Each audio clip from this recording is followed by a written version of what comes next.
Let's learn English together and have some fun. Hello, everyone. Welcome back to Learn English with Lumi. I am so happy you are here today. If this is your first time listening, welcome. And if you have been with us before, welcome back. You are doing a wonderful job. Hey everyone, I'm Alfred. Great to be here again. Today we have a really special episode for you. Yes, today is a little different. We are not going to learn English for a specific place, like a coffee shop or a supermarket. Instead, we are going to learn how to learn. Specifically, we are going to talk about taking notes. That's right. Taking notes is one of the most powerful ways to help you remember new English words, phrases, and grammar. But here's the thing. Most people do not know the best way to take notes. Exactly. So today, we will teach you why taking notes is important, how to take great notes, a very useful method called the Cornell Notes Method, and we will give you 7 tips to make your note-taking even better. So, grab a pen and paper and let's get started. Before we begin, if you have not subscribed to our channel yet, please hit that subscribe button and the bell icon so you never miss a new episode. Okay, let's go. Okay, so let's start with a big question. Alfred, why should we take notes when we learn English? Great question. Let me ask you something first. Have you ever listened to an English lesson, understood everything, and then the next day you forgot most of it? Oh, I think many of our listeners know that feeling. Right. That happens because our brains are not perfect at remembering things. Scientists call this the forgetting curve. After just one day, we can forget up to 80% of what we heard. 80%! That is a lot. Wow, so if I learn 10 new words today, tomorrow I might only remember 2? Exactly. Unless you do something to help your brain hold on to that information. And that is where notes come in. So taking notes is like saving information in a safe place. Yes, perfect way to think about it. Taking notes helps you in 2 big ways. The first way is what we call encoding. When you write something down, your brain has to think about it. You have to listen, understand the idea, and then write it in your own words. That thinking is what helps the information stick in your brain. So it's not just about writing words on paper, it's about thinking while you write. Exactly. And the second way is what we call external storage.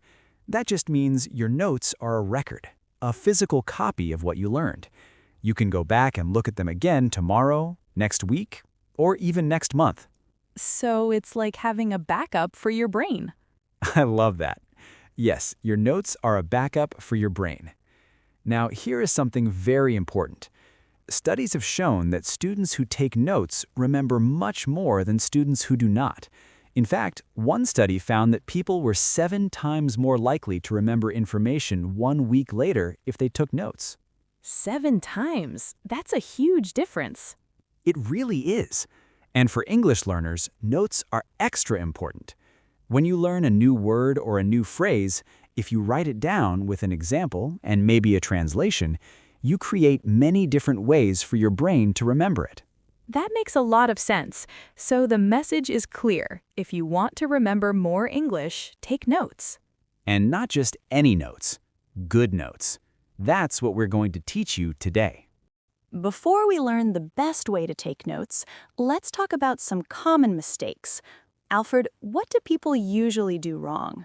Okay, mistake number 1, and this is the biggest one, trying to write down every single word. You mean writing everything the teacher says word for word? Yes, many people think good notes means writing down everything, but that is actually the worst way to take notes. Really? Why? Because when you try to write every word, you are not really thinking. You are just copying, like a machine. Your hand is busy, but your brain is not really working. You are not processing the information. Oh, I see. So you end up with a lot of words on paper, but you did not actually learn anything. Exactly. And there is another problem. Nobody can write as fast as a person can speak, so you will always fall behind, and you'll miss important things while you are still writing the last sentence. That is so true. I have done that before. What is mistake number 2? Mistake number 2 is writing notes that are too long and messy. Some people write 6 or 7 pages of notes after one lesson, and then when they need to find something, they cannot find it. They have too much information and no organization. So it's like having a very messy room. Everything is there, but you cannot find anything. Perfect example. And mistake number 3 is never looking at your notes again. Oh no, you do all that work and then never review? Yes, many people close their notebook after the lesson and do not open it again until the exam, or sometimes never. Your notes are only useful if you go back and review them. Okay, so to summarize, do not try to write every word, keep your notes organized, and make sure you review your notes, right? That is exactly right. Now let's learn the right way to do it. Okay, now we are going to teach you a very popular and very effective method for taking notes. It is called the Cornell Notes Method. This method was created at Cornell University in the United States. Many universities and schools around the world use it, and it works really well for language learners too. So, how does it work? It is actually very simple. You take a piece of paper and divide it into 3 sections. Let me explain each section. Okay, I am ready. First, at the very top of the page, write the title of your lesson and the date. For example, you might write English Lesson, Taking Notes, March 18th, 2026. This helps you find your notes later. That makes sense. Always write the topic and the date. Now, draw a line down the page about 1/3 from the left side. This creates 2 columns. The smaller column on the left is called the cue column. The bigger column on the right is called the notes column. Left side small, right side big. Got it. Then, at the bottom of the page, draw a horizontal line to create a small box. This is the summary section. Okay, so we have 3 areas. The cue column on the left, the notes column on the right, and the summary section at the bottom. Exactly. Now let me explain what goes in each section.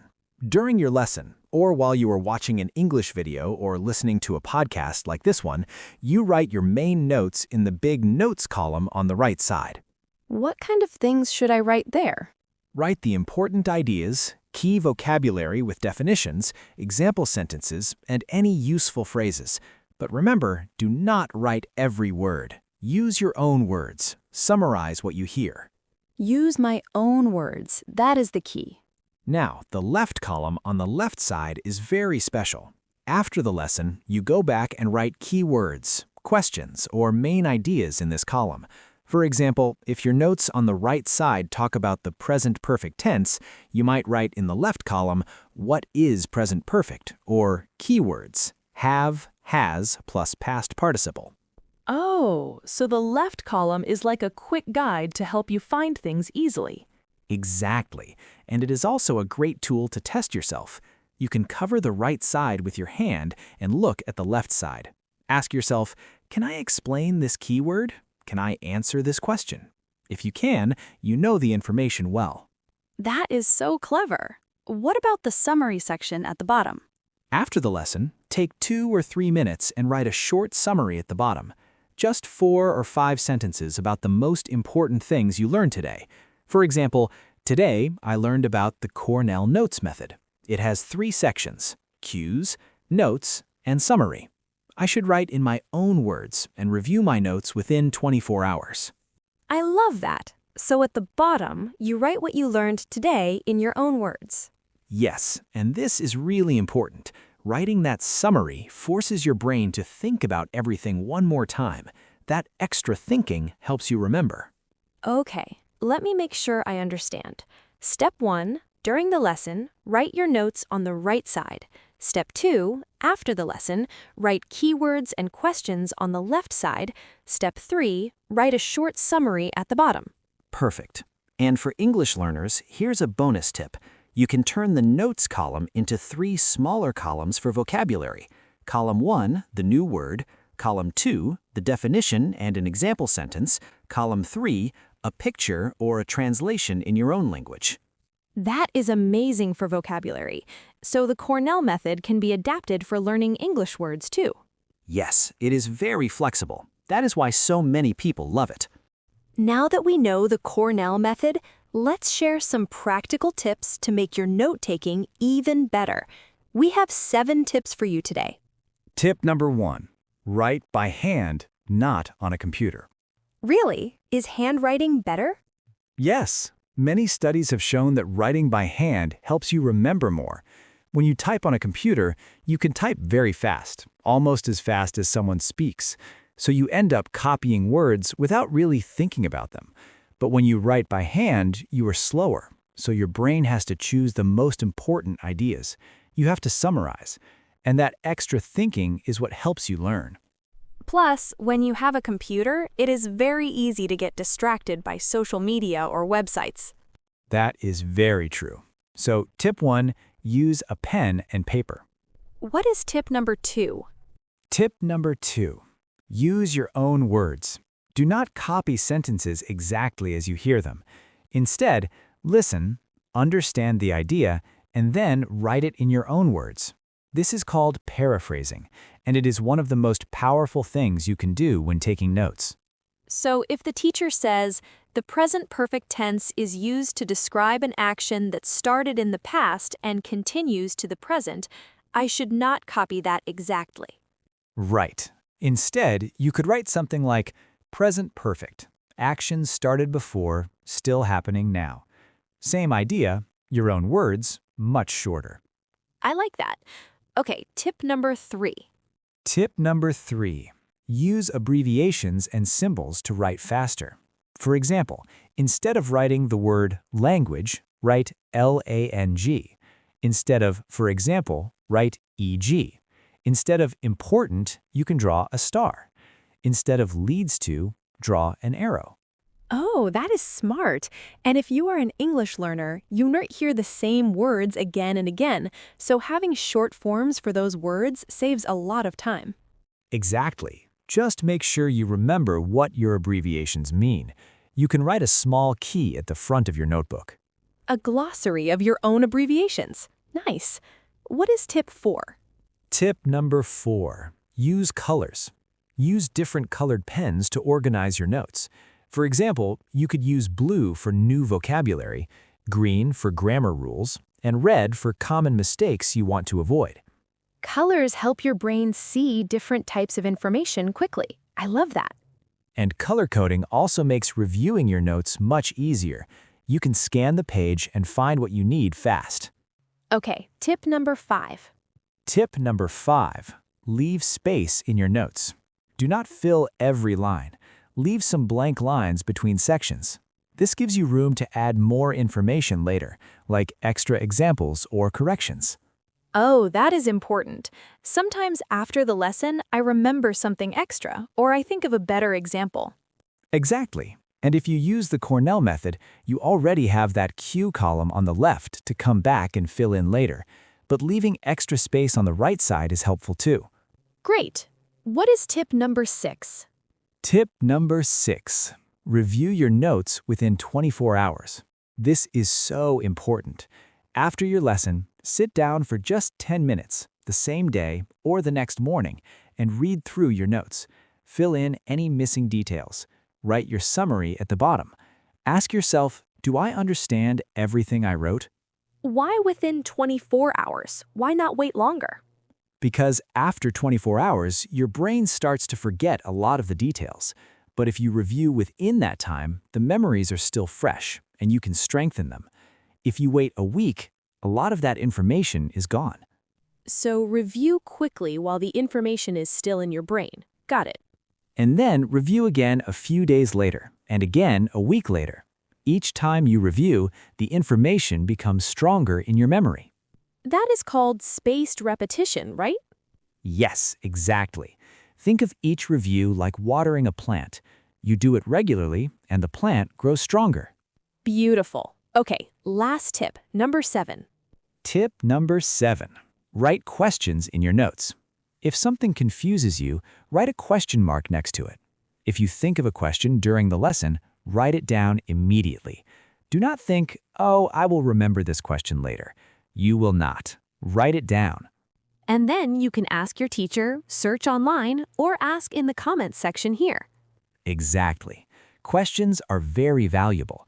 They show you exactly where you need to focus your studying. And when you find the answer, write it in your notes too. Now you've learned something new. Okay, let me quickly review all 7 tips for our listeners. Tip 1, write by hand.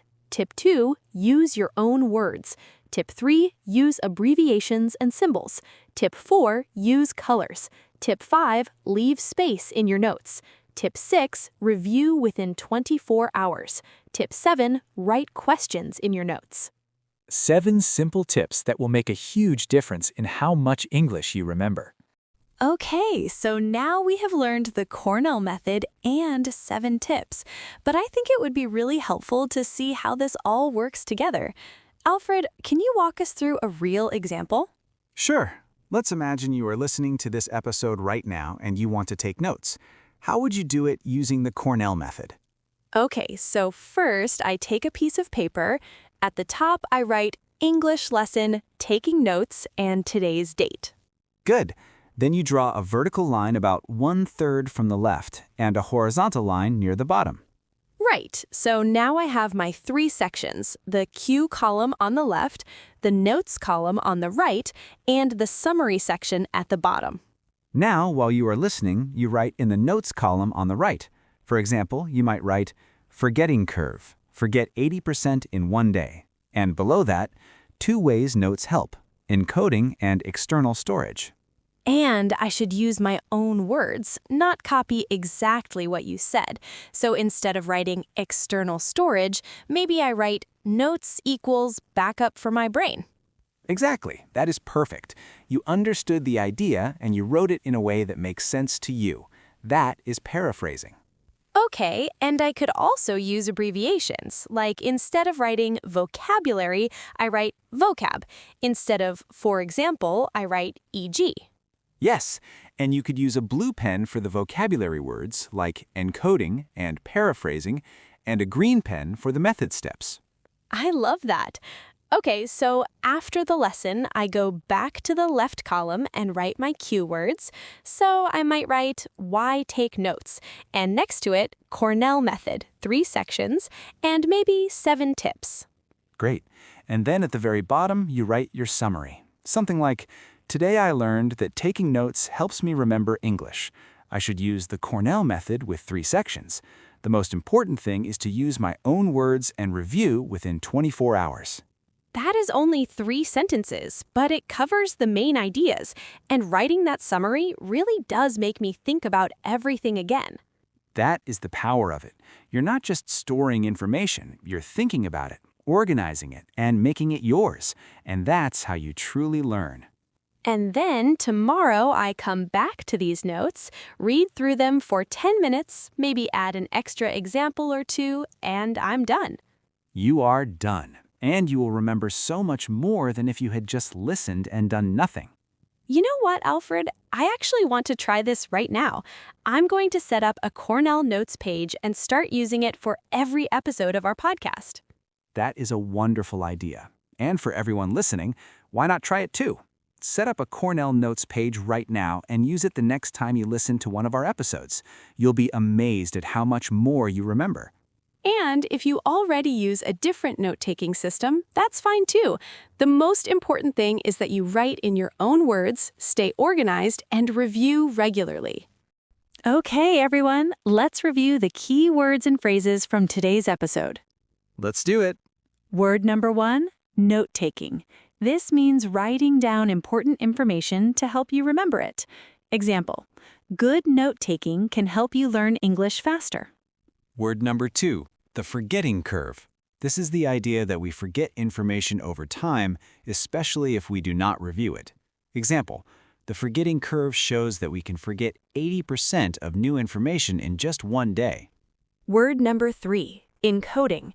This means processing information in your brain by thinking about it and writing it down. Example, writing notes in your own words improves encoding. Word number 4, Paraphrasing. This means saying or writing something in your own words instead of copying it exactly. Example, instead of copying the teacher's sentence, try paraphrasing it. Word number 5, abbreviation. This is a short form of a word. Example, vocab is an abbreviation for vocabulary. Word number 6, cue. A cue is a hint or signal that helps you remember something. Example, I write cues in the left column of my Cornell notes. Word number 7, summary. A summary is a short version of something, covering only the most important points. Example, at the bottom of the page, write a summary of what you learned today. And word number 8, review. To review means to look at something again to check or remember it. Example, I review my English notes every evening. Word number 9, spaced repetition. This means reviewing information at increasing intervals to remember it longer. Example, spaced repetition is a powerful method for learning vocabulary. And word number 10, color coding. This means using different colors to organize different types of information. Example, I use color coding in my notes to separate vocabulary from grammar. What a great episode today. Let's do a quick recap. Today, we learned that taking notes is important because it helps your brain process and remember information. We call this encoding and external storage. We also learned the 3 biggest note-taking mistakes: writing every word, having messy notes with no organization, and never reviewing your notes.